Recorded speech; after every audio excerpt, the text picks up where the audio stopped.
Kalau memang beliau punya chemistry di sana, beliau punya kemampuan, punya kapasitas, dia happy di sana, ya kita kita minta aja kepada Pak Presiden, usul saya sih resapel aja. Menteri Pertahanannya menjadi Menteri Pertanian, kan simpel. Ngapain pusing-pusing? Kata Pak Gus Dur, itu aja repot.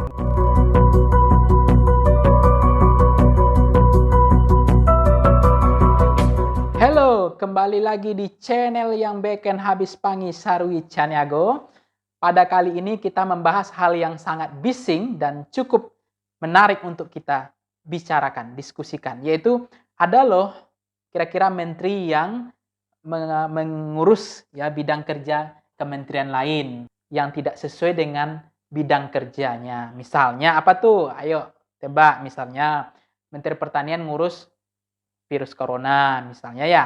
Kemudian ada Menteri Pertahanan ngurus cetak sawah atau lahan pangan sawah atau padi gitu ya. Kemudian ada juga Menteri Perdagangan ngurus kesehatan. Pertanyaannya kemudian adalah, lalu Menteri Kesehatannya ngurus apa? Nah, ini kan menarik untuk kita bertanya sebagai kelompok milenial ya. Nah, ini poin yang ini ada basis dasarnya adalah yaitu terkait dengan direct man and direct place itu. Jadi menempatkan sesuatu sesuai dengan keahlian atau bidang yang mereka miliki. Serahkanlah sesuatu kepada yang ahlinya. Ini kan repot kalau menempatkan seseorang tidak sesuai dengan kapasitas, tidak sesuai dengan keahlian yang mereka miliki. Ini jadi lucu gitu. Nah, itu yang menjadi pertanyaan. Karena banyak hal yang tumpang tindih antara satu menteri dengan menteri yang sebetulnya bukan lapak mereka, bukan coupling mereka, bukan menjadi tugas mereka, tapi mereka ngerjain yang itu gitu. Tapi sementara tugas pokok jangan-jangan nggak sesuai dengan target atau apa yang menjadi capaian mereka gitu. Yang kedua adalah yang menarik yang kita ingin diskusikan adalah terkait dengan seolah-olah ya, menurut saya seolah-olah ketika memang Pak Jokowi memerintahkan kepada Menhan untuk membuka lahan baru sawah ya sebagai lumbung pangan nasional.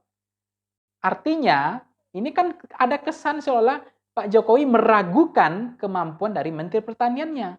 Ini kan juga Menteri Pertanian juga menjadi agak ya merasa kok diremehkan seolah saya tidak mampu mengurus sawah gitu kan seolah begitu, walaupun bisa saja itu adalah mungkin kerjasama antara Menhan dengan Mentan gitu. Kan sama-sama Menhan Mentan, mungkin kerjasama saja, tetapi seolah-olah juga kan meragukan kapasitas, seolah-olah beliau tidak punya ketidakmampuan untuk mengurus ketahanan pangan gitu. Setahu saya, boleh dikoreksi, selama ini kan dan di dunia manapun tunjukkan sama saya juga jarang sih, mungkin saya salah, jarang sekali saya menemukan Menteri Pertahanan ngurus sawah gitu.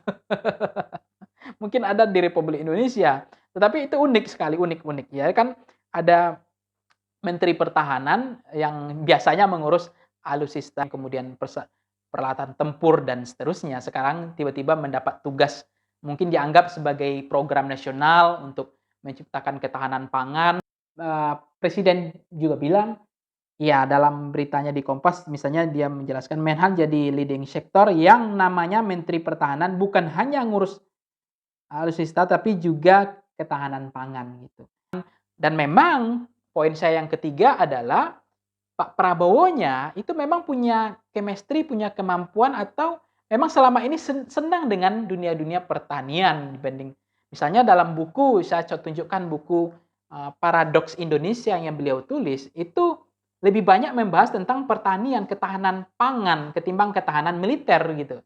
Nah, ini menunjukkan kalau memang beliau punya chemistry di sana, kira-kira gitu kan gitu. Beliau punya kemampuan, punya kapasitas, dia happy di sana, ya kita kita minta aja kepada Pak Presiden, usul saya sih resapel aja. Resapel dalam arti dirotasi aja, diceng gitu loh guys. Menteri Pertaniannya menjadi Menteri Pertahanan.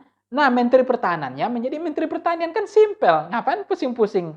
Kata Pak Gus Dur, itu aja repot gitu. Jadi artinya ya serahkan saja kepada Menteri Pertanian untuk mengurus lahan atau sawah tersebut, pangan, Pak Prabowo di sana, dan Menteri Pertahanan mungkin dicari yang lain atau diceng aja, diganti. Jadi saya pikir kalaupun Pak Presiden bilang ya sudah begini, nggak boleh di-coupling-coupling lagi, misalnya Menhan itu sudah jadi leading sektor, maksudnya yang namanya Menteri Pertahanan bukan hanya urusan alutsista, tapi juga ketahanan pangan, kan begitu. Ya korelasinya dibuat reason-nya dan lagunya, tune-nya ya terserah lah, saya pikir itu.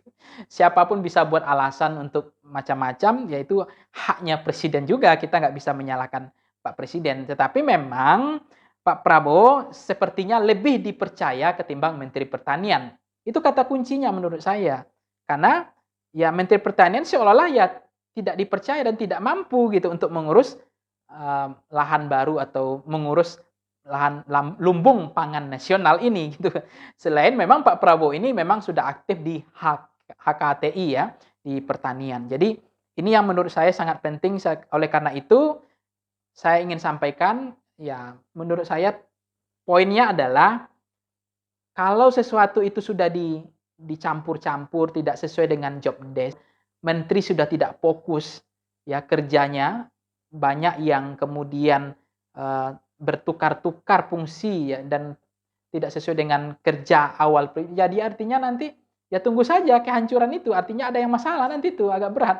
Walaupun bisa saja Pak Prabowo dikasih panggung lebih besar untuk mengurus pertanian supaya nanti ada panggung, itu soal lain. Tetapi sesuatu yang tidak fokus itu, ingat ada yang orang mengatakan, orang memiliki satu jurus, tapi dia fokus, dia ahli di situ, dia paham, dia dalami itu. Tapi ada juga orang yang memiliki 1000 jurus, maka satu jurus itu bisa melumpuhkan. Ingat Bruce Lee, ya itu. Dengan satu jurus saja membuat lawan-lawannya ya tidak ada lawan tanding yang sebanding akhirnya gitu. Oke, terima kasih sudah menonton video saya. Semoga bermanfaat. Sampai jumpa di video-video berikutnya. Terima kasih guys.